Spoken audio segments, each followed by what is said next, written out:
Olá pessoal, tô aqui mais uma vez para dar sequência ao nosso conteúdo, tá? Então, para finalizar o capítulo 9 de geradores elétricos, a gente vai ver a associação de geradores.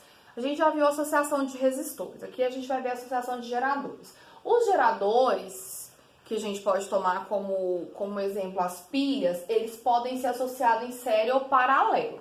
Aí eu peguei aqui para mostrar para vocês um controle, tá? Controle de TV. Tá vendo aqui, ó? Quando a gente coloca uma pilha do ladinho da outra, isso aqui é uma associação em paralelo, tá bom?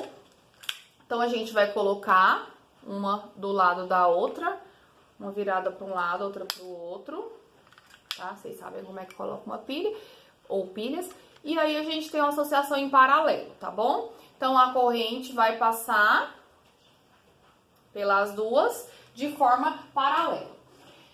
Em série, a gente coloca uma pilha atrás da outra. Não tinha aqui, né? Por isso eu vou mostrar pra vocês. Mas uma lanterna. Geralmente a lanterna, você abre aqui a parte traseirinha dela e coloca uma pilha, outra, dependendo do tamanho da lanterna, 2, 3, sei lá, 4 pilhas. Já vi de 2 de 3. 4 eu não tenho certeza.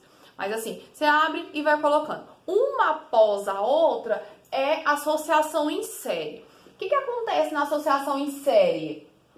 A resistência aumenta, vai ter mais resistência para a corrente atravessar. E também aumenta a força eletromotriz. Por exemplo, eu coloco uma pilha após a outra, geralmente a pilha seca tem 1,5 volts, então aqui eu vou ter 3 volts se forem 2 pilhas, 4,5 volts se forem 3 pilhas, ok? Então, na associação em série, gente, isso aqui é muito simples.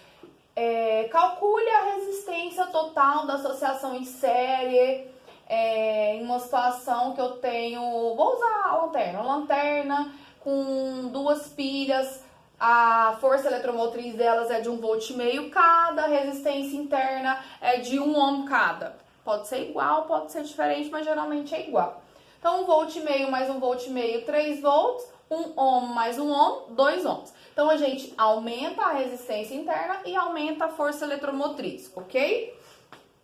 Na associação em paralelo, aqui do meu controle, uma do ladinho da outra, pode ser 2, pode ser 3, tá? 4, enfim.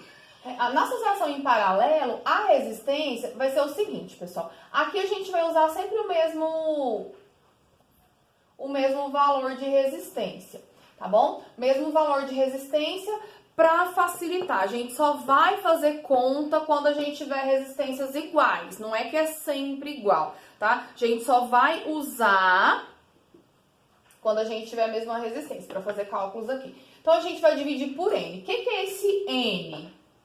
O número de resistores que eu tenho. Então, eu tenho ali na minha pilha do controle, eu vou usar a mesma força eletromotriz, a mesma resistência que eu citei aqui de exemplo. Então, eu tenho 2 pilhas também, com resistência de 1 ohm e força eletromotriz de 1,5 volts. Aqui, na associação em paralelo, pessoal, conserva. Então, colocando 2 pilhas ali, o que vai acontecer? Vou ter 1,5 volts. Então, para que eu estou usando 2? Para diminuir a resistência, para facilitar a passagem da corrente, tá? Então, eu vou diminuir para quanto? Eu tenho 2 pilhas, eu vou dividir 1 ohm por 2, que é o número de resistores que eu tenho. Eu tenho um resistor em cada pilha, tá certo?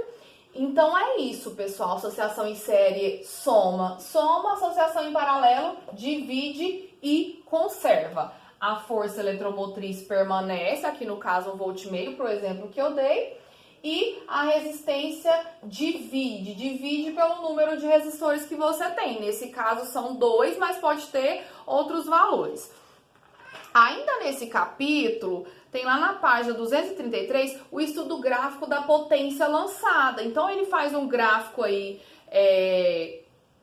ele desenvolve uma função quadrática para potência lançada, utilizando a formulazinha U é igual a E menos R vezes I, substituindo na fórmula da potência, que é U vezes I. E aí, ele coloca o gráfico da função quadrática, que é a parábola. tá? E na página 234 tem algumas formulazinhas ainda para potência lançada, potência total máxima, potência lançada máxima, né? Rendimento máximo para essa potência lançada, enfim.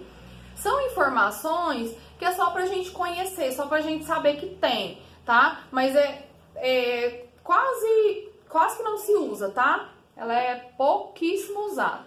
Então, a gente vai só ver que tem, ver que existe, né? Só conhecer, depois vocês deem uma olhadinha aí, qualquer coisa.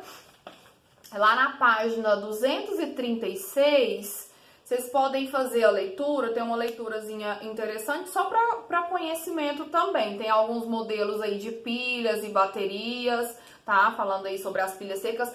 Pilha seca, gente, é aquela pilha que ela não é recarregável, tá? Acabou e pronto, que a gente tem a pilha recarregável também. Então, a pilha chamada de pilha seca é aquela que não é recarregável, tá bom, pessoal? E é isso, tá? Aqui a gente termina o capítulo 9 de geradores.